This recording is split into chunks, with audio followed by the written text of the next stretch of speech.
Golf Central on YouTube, brought to you by TaylorMade.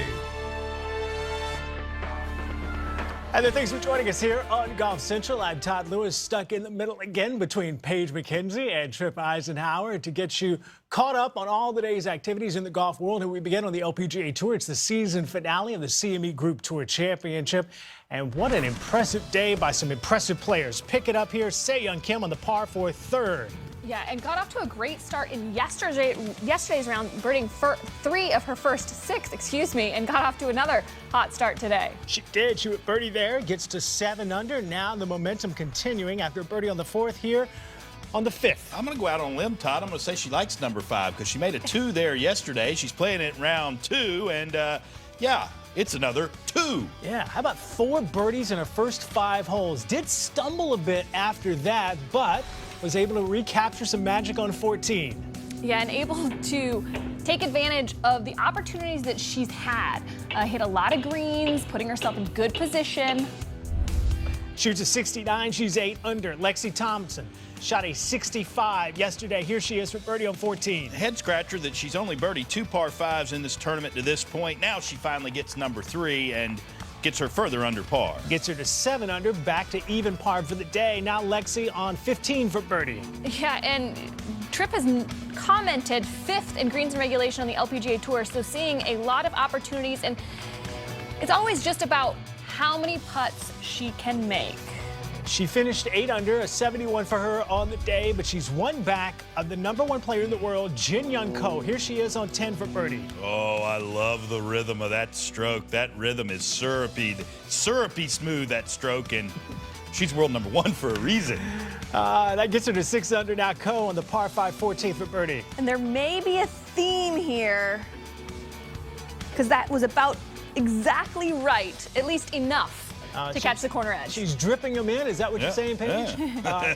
Let's look at this one on 15. Oh, yeah. Okay. So now she had, you know, you're rolling the ball well, Paige, when it just dives in the hole. And that one caught the edge. That one, see, it just dives right in the hole. That means you're hitting the putts great. That gets her to 18 under, but her ball striking impressive as well. Here she is, second shot on 17. This is one of my favorite holes, the LPGA Tour, because it isn't visually very intimidating, but it's a gettable hole. It's an opportunity for the players to try to make a low score, and just enough to get it on the green. She would 2-putt there for birdie and shoot a 67 under chilly, windy conditions in Naples, Florida, the Tiburon Golf Club.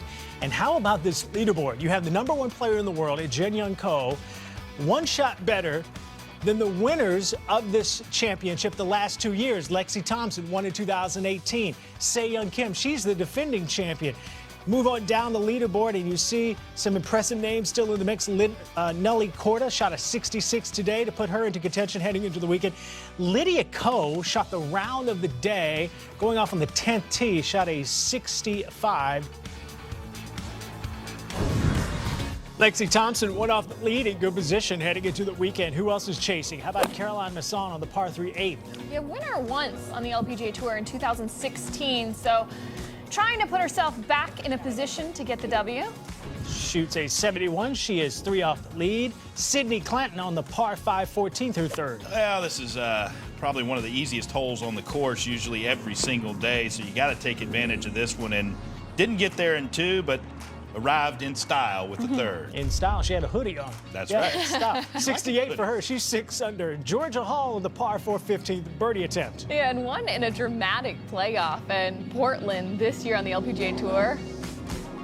Some drama there. Yeah, she shoots a 69, only 3 back. Nelly Korda on the par 3 8th. One to watch out for, and boy, she was red hot. Now, this is her second 9. Remember, she started on the back 9, shot 31 there. And there we go. That's her 7th birdie of the day, excuse me. One of the better rounds today, a 66. She's 3 off the pace. Hannah Green on the par 4 13th, her 2nd. Yeah, and she's a very, very good ball striker. As you can see, a simple golf swing, not a lot of excess movement, controls her ball flight. Haven't seen much of in competition or in contention yet this year, but still an opportunity. She says she's trending. Here she is on the par 5 14. Well, again, I said the 14th's one of the easiest holes. You got to take advantage of it, and Well, there's another arriving in style from Miss Green, and says she's not used to being in this situation, but she performed admirably. Yeah, she shoots a 68 today, so she's only 2 back of the lead, again held by #1 of the world, Jin Young Ko, and there you see Kim and Thompson only 1 back. There is Green, and there you see Nelly Korda again with that impressive 66. Scoring conditions a little tougher today compared to Thursday, so that round by her making her go north on the leaderboard, and after that 66, our Lisa Cornwell caught up with her.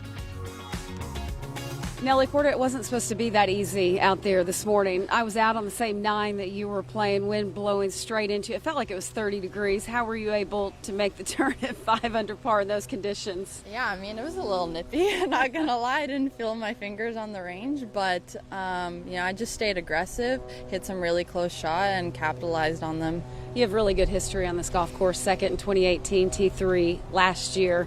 I feel like these are kind of the same questions I ask you and Lexi. What is it about this golf course that you play so well on? I don't know, I just feel super comfortable out here. I guess it's because, I grew up in Florida, but just the style of this golf course, I just feel super confident out here.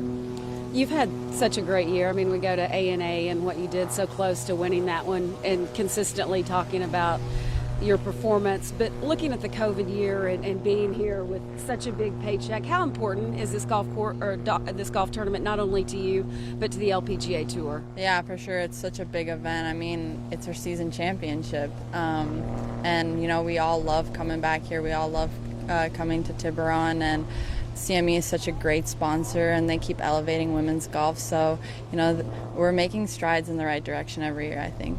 1.1 million would be a really nice Christmas present. That You're really on your would. Well played today, Nelly. Thank you. Tiger and Charlie Woods aren't the only headline first-timers here this week. Justin Thomas and his father Mike are also making their tournament debut, and Justin talked about what it will mean to play alongside his dad this weekend. This is going to be the only tournament I play the whole year where I hate to say I don't care how I play, but it's going to be just so. I mean, I don't know how I can really put into words how cool Saturday is going to be. I don't think you ever could have told me that scenario would have happened, to be playing a father-son with my dad, but with Tiger and Charlie, it's going to be a really, really special day for all of us. But for me, I'm so close to my dad, and we have such a great relationship. I definitely know which person in the family has practiced harder for this week. But, because my dad, he hasn't played any golf really since I've left for college. He just didn't have, he wasn't going to go play by himself. He wasn't going to go practice by himself, and he didn't really have anything to practice for. So, he's been excited to actually go hit balls the last month or so, with feeling like he has a reason to do it. So, I'm sure I'll be relying on him from time to time. When Justin and Mike Thomas tee off on Saturday morning, they'll do so alongside Tiger and Charlie Woods. And these four, they already have a competitive relationship that is expected to continue this weekend.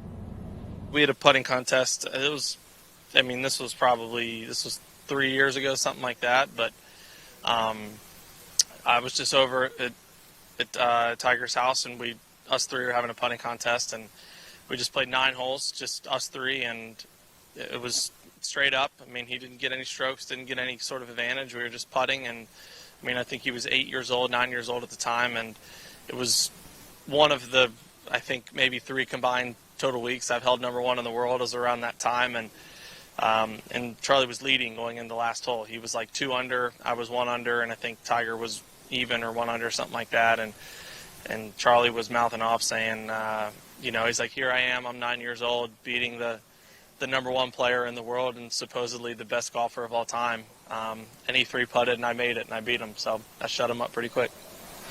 It's just so much fun for me to see him is enjoying it and enjoying this opportunity to be out here. And he is competitive, yes.